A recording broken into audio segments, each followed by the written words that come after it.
বিয়ে করার পর যদি নির্লজ্জের মতো স্বার্থপর না হতে পারো, তবে তোমার সংসার টিকবে না। আপনার সমস্ত আদর্শকে আমি সম্মান জানাচ্ছি, কিন্তু অনুরোধ একটাই, আমাকে স্বার্থপর পরিবার বিদ্বেষী বলে গালি দেওয়ার আগে ভিডিওটা শেষ পর্যন্ত শুনুন। যদি আপনার ত্যাগ এবং ভালোবাসার সংজ্ঞাকে আমি নতুন করে ভাবতে বাধ্য করতে না পারি, তবে বলবেন। এছাড়া এই ভিডিওটা আপনাকে মানসিকভাবে আঘাত দিতে পারে, তাই পরবর্তী অংশ নিজ দায়িত্বে শুনবেন। আমরা এমন এক আবেগী সমাজে বড় হয়েছি যেখানে আমাদের শেখানো হয় সংসার মানেই স্যাক্রিফাইস। আমাদের শেখানো হয় বিয়ের পর সবাইকে মানিয়ে নিয়ে চলতে হয়। এই মধুর বিষাক্ত কথাগুলো শুনতে খুব ভালো শোনায়, কিন্তু এই সবাইকে নিয়ে চলার চক্করে যে দুটি মানুষ সবচেয়ে বেশি হারিয়ে যায় তারা হলো স্বামী এবং স্ত্রী। তারা একে অপরের জন্য নয়, সবার জন্য বাঁচতে গিয়ে নিজেদের ভালোবাসার কবর খুঁড়ে ফেলে। এই ভিডিওটা পরিবার ভাঙার উস্কানি নয়, এই ভিডিওটা বাবা মা বা আত্মীয় স্বজনকে অশ্রদ্ধা করার জন্যও নয়। এই ভিডিওটা হলো সেই নির্মম সত্যটাকে তুলে ধরার চেষ্টা, যা একটা নতুন সংসারকে বটগাছের মতো মজবুত করতে পারে, আবার বটগাছের মতো শুকিয়েও মারতে পারে। বিয়ের প্রথম রাত থেকে এক অদৃশ্য যুদ্ধ শুরু হয়। এই যুদ্ধটা কোনো শত্রু দেশের সাথে নয়, এই যুদ্ধটা হলো আমাদের সাথে বাকি সবার। আমরা মানে নতুন স্বামী আর স্ত্রী, এক নতুন ইউনিট, এক নতুন দল, এক নতুন পৃথিবী। বাকি সবাই মানে বাবা মা, ভাই বোন, বন্ধু, আত্মীয় স্বজন, পুরানো পৃথিবী। সমস্যাটা হয় তখনই যখন এই নতুন দলটা নিজেদেরকে একটা ইউনিট হিসেবে ভাবতে পারে না।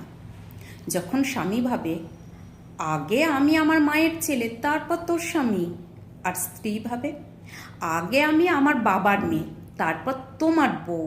যে পুরুষ বিয়ের পরেও প্রতিটি সিদ্ধান্তে তার মায়ের আঁচলের নিচে আশ্রয় খোঁজে, যে তার স্ত্রীর ব্যক্তিগত কথা, দুর্বলতার কথা, এমনকি শোবার ঘরের কথাও তার পরিবারের কাছে গিয়ে বলে, সে তার পোশাককে সবার সামনে নগ্ন করে দেয়, সে একজন বিশ্বাসঘাতক। একইভাবে যে নারী বিয়ের পর তার নতুন সংসারের প্রতিটি খুঁটিনাটি, স্বামীর আয় রোজগার, শাশুড়ির আচরণ নিয়ে বাপের বাড়িতে রিপোর্ট করে, সে তার স্বামীর সম্মানকে, তার নতুন ঘরের ভিত্তিকে দুর্বল করে দেয়। স্বার্থপর হওয়ার মানে হলো সবার আগে নিজেদের এই আমরা নামক ইউনিটটাকে গুরুত্ব দেওয়া। পৃথিবীর বাকি সবার মতামত, সবার চাহিদা, সবার আবেগের চেয়েও গুরুত্বপূর্ণ হলো তোমার সঙ্গীর অনুভূতি। যদি তোমার কোনো সিদ্ধান্তে তোমার সঙ্গী কষ্ট পায় কিন্তু বাকি সবাই খুশি হয়, তবে জেনে রেখো তুমি ভুল পথে আছো। তোমার সংসারের প্রথম ইটে ঘুণ ধরে গেছে। আমি তোমার জন্য আমার বন্ধুদের ছেড়ে দিয়েছি, আমি তোমার জন্য আমার চাকরিটা ছেড়ে দিয়েছি, আমি এই সংসারের জন্য আমার সব স্বপ্ন বিসর্জন দিয়েছি।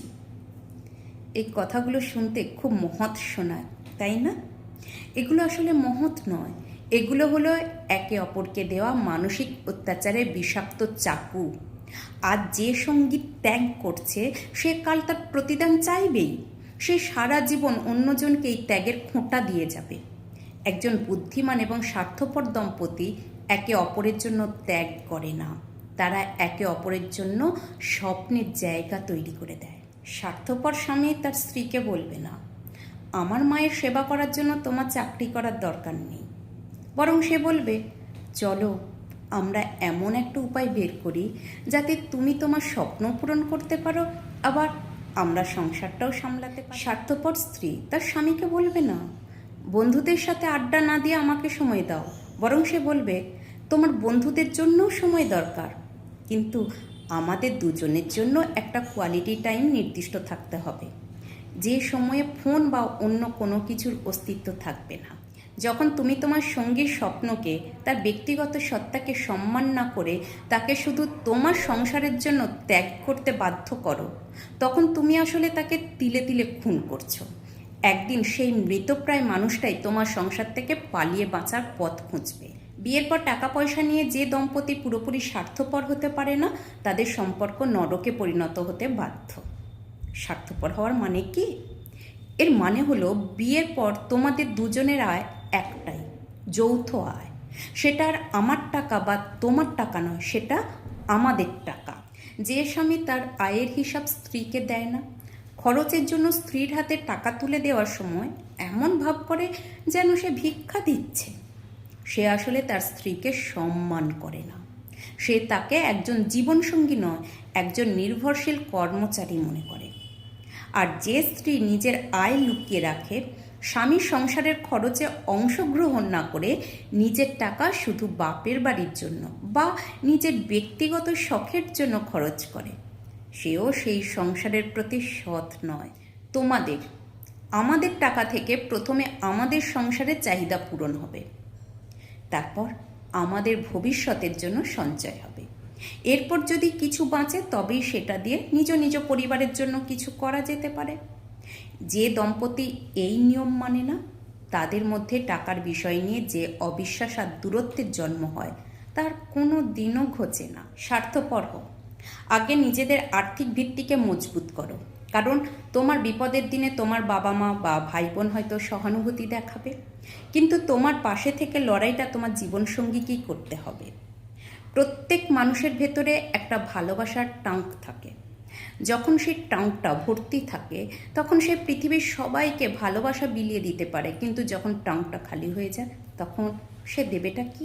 বিয়ের পর স্বামী স্ত্রীর প্রথম এবং প্রধান দায়িত্ব হলো একে অপরের ভালোবাসার টাঙ্ক ভর্তি করা। স্বার্থপর হওয়া মানে হলো পৃথিবীর অন্য সবার চাহিদা মেটানোর আগে নিজের সঙ্গীর মানসিক এবং শারীরিক চাহিদা পূরণ করা। তুমি যদি সারাদিন তোমার মা, ভাই, বোন, বন্ধুদের সময় দিয়ে তাদের সমস্যার সমাধান করে ক্লান্ত হয়ে বাড়ি ফেরো, আর তোমার সঙ্গীর জন্য তোমার কাছে কোনো শক্তি বা আবেগ অবশিষ্ট না থাকে, তবে তুমি তোমার প্রধান দায়িত্বই অবহেলা করছো। তোমার সঙ্গীর একটুখানি প্রশংসা, একটুখানি স্পর্শ, মন দিয়ে তার কথা শোনা, এগুলোই তার ভালোবাসার টাঙ্কের জ্বালানি ভরে দেয়। যখন সে তোমার কাছ থেকে এই জ্বালানি পায় তখন সেও তোমাকে এবং তোমার পরিবারকে উজাড় করে ভালোবাসতে পারে। কিন্তু তুমি যদি তোমার সঙ্গীর টাঙ্ক খালি রেখে তার কাছ থেকে তোমার পরিবারের জন্য ভালোবাসার সেবা আশা করো, তবে তুমি একজন নির্বোধ। একটা খালি গাড়ি যেমন চলতে পারে না, একটা খালি মনের মানুষও তেমন ভালোবাসতে পারে না।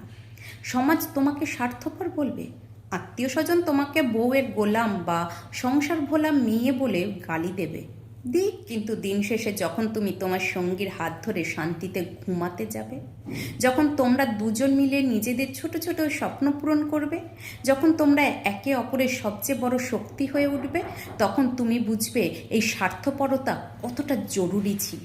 স্বার্থপর হওয়া মানে পরিবারকে ছুঁড়ে ফেলা নয়। স্বার্থপর হওয়া মানে হলো আগে নিজেদের ঘরকে গোছানো, আগে নিজেদের সম্পর্কে ভিতকে মজবুত করা, কারণ যে বাড়ির ভিত মজবুত সেই বাড়ি বড় ঝড় সামলাতে পারে। আর যে দম্পতির বন্ধন অটুট সেই দম্পতি তাদের পরিবার এবং সমাজকে কিছু দিতে পারে। এখন আয়নার সামনে দাঁড়াও, নিজেকে প্রশ্ন করো, তুমি কি সবার মন রক্ষা করতে গিয়ে তোমার সবচেয়ে কাছের মানুষটাকে হারাতে বসেছ? তুমি কি ত্যাগের নামে নিজের সঙ্গীকে ধীরে ধীরে শেষ করে দিচ্ছ? যদি উত্তর হ্যাঁ হয়, তবে আজ থেকেই স্বার্থপর হতে শেখো, কারণ তোমার এই স্বার্থপরতার ওপরেই তোমার ভালোবাসার স্বর্গ বা ভালোবাসার নরক জীবন লাভ নির্ভর করছে।